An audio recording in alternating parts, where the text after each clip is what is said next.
সফল হওয়ার forage formula. প্রথম এস হচ্ছে সময়।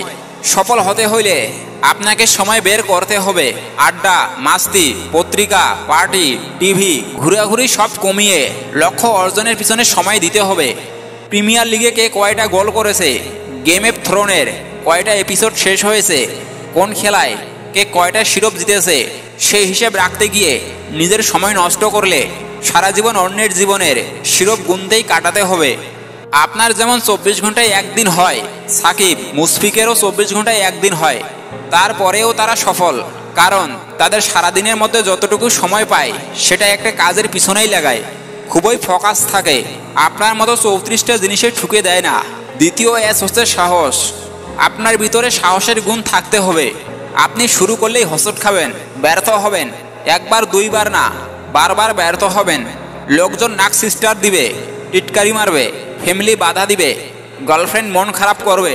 তারপরেও স্বপ্নের পিছনে ছোটার সাহস রাখতে হবে। সহজ রাস্তা বাদ দিয়ে স্রোতের বিপরীতে দাঁড়ানো, বুকের পাটা থাকতে হবে।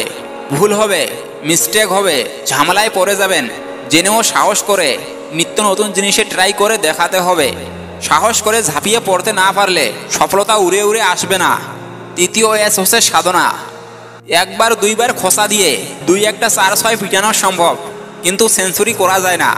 সেঞ্চুরি করার জন্য বলের পর বল, ম্যাচের পর ম্যাচ সাধনা চালিয়ে যেতে হয়।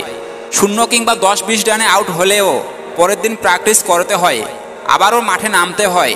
এইভাবে 8-10 বছর বয়স থেকে শুরু করে দিনের পর দিন, মাসের পর মাস, রোদ বৃষ্টি ঝড় বাদল উপেক্ষা করে সাধনা করতে করতে একজন সাকিব, নাসির, তাসকিনের জন্ম হয়।